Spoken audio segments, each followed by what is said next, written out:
मैं आपके चैनल के माध्यम से भी बांसवाड़ा डूंगरपुर की आम जनता, आम कार्यकर्ता, भारत आदिवासी पार्टी के पदाधिकारी, इंडिया अलायंस के समर्थन में आए पार्टी पदाधिकारी और हमारे यहाँ पर जो विधायक रहे हैं, कांग्रेस के विधायक हैं, घाटोल से, बांसवाड़ा से और कुशलगढ़ से, तीनों विधायकों को भी मैं धन्यवाद देना चाहूँगा।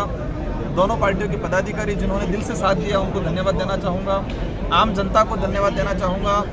आम वोटर जो दिल से मेरे लिए राजकुमार बन के काम किया, इन सभी को धन्यवाद देना चाहूँगा। ये जीत मेरे अकेले की नहीं है, ये जीत प्रत्येक कार्यकर्ता की है, हम सब की है। और मुझे खुशी इस बात की है कि लोगों ने विश्वास जताया और मैं 5 साल पूरी कोशिश करूँगा कि इस विश्वास पे, इनकी जो उम्मीदें हैं, इन उम्मीदों पे खरा उतरेंगे। और एक शानदार प्रदर्शन रहा। मैं विपक्ष के लिए कहना चाहूँगा कि आप सबके दिमाग में से ये निकाल दे कि ये लोकतंत्र है, राजतंत्र नहीं है। यह जनता की चलेगी, जनता की भावना के अनुरूप काम करेंगे तो ही चल पाएंगे। और इस बार बांसवाड़ा डूंगरपुर की जनता ने ये एहसास करा दिया। और हम हर बार कहते हैं, एक वर्ड यूज़ करते हैं, हमने रगड़ा निकाल दिया। चुनाव से पहले जिस दिन नामांकन भरा था उस दिन कहा था कि आप कितने भी हेलीकॉप्टर उड़ा लो, पीएम बुला लो, सीएम बुला लो, कुछ भी बुला लो, लेकिन यहाँ की जनता और हमने ठान लिया है कि बांसवाड़ा डूंगरपुर और बागीदोरा उपचुनाव में हम रगड़ा निकाल देंगे। और आज परिणाम के रूप में ये एहसास हो गया कि अवश्य रगड़ा निकल गया है।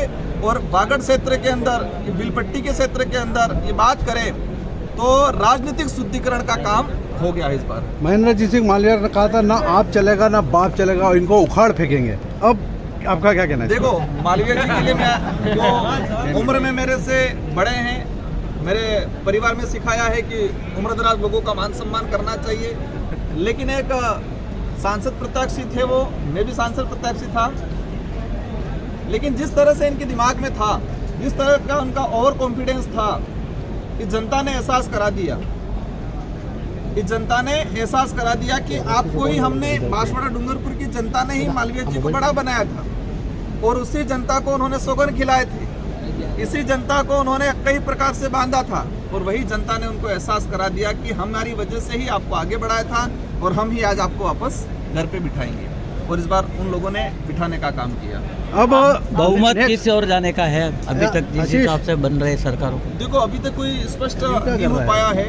कोई ये नहीं कह सकता अभी इस टाइम में कि ना एनडीए की बने या ना इंडिया गठबंधन की बने। स्थिति एक घंटे पर बाद क्लियर होगी।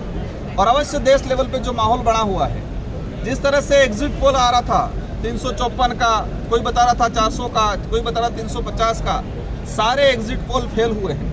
बांसवाड़ा सीट के लिए भी एग्जिट पोल जो कई नेशनल मीडिया वाले बता रहे थे ये है वो है, सारे एग्जिट पोल फेल हुए हैं। मीडिया ने जिस तरह से, नेशनल मीडिया, आप लोगों पे नहीं, समाचार प्लस ने आपको बताया था राजकुमार और 2 लाख वोटों से जीत रहे सवेरे। भाई साहब बता रहे हैं, उन्होंने बताया था। और अवश्य देश लेवल की मीडिया की अगर बात करें, मीडिया ने जिस तरह से बढ़ चढ़ के देश की जनता को गुमराह करने का काम किया है और ये परिणाम जो आया है, काफ़ी डिफरेंस आया है। और अवश्य जो स्थिति बन रही है, इंडिया गठबंधन की सरकार बनने की पूरी संभावना है। अब आपने वालों विधायक सीट खाली हो जाएगी, उस पर किसको नया? देखो, हमारी एक व्यवस्था है। आपने जोरदार सवाल पूछ लिया।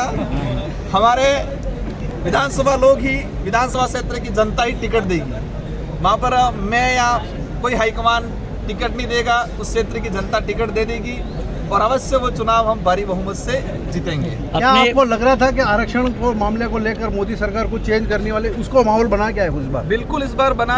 भाजपा के कई मंत्रियों के द्वारा, केंद्र में मंत्री रहे थे, उनके द्वारा कहा गया था कि हम 400 पार लाएंगे, ये खत्म कर देंगे, संविधान खत्म कर देंगे, आरक्षण खत्म कर देंगे।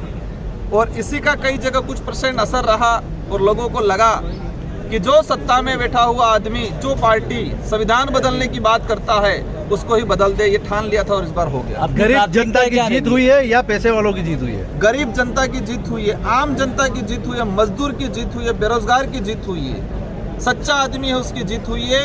तानाशाही और बलशाली लोग जो थे, धनबसे थे, उनकी हार हुई।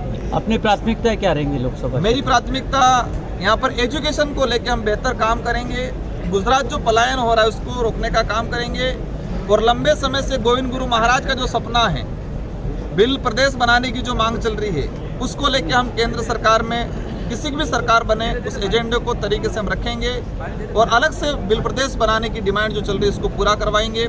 साथ ही जो आरक्षण वाला जो मामला चल रहा है, संवैधानिक जो प्रावधान है उनको धरातल पे लागू करने का काम करेंगे।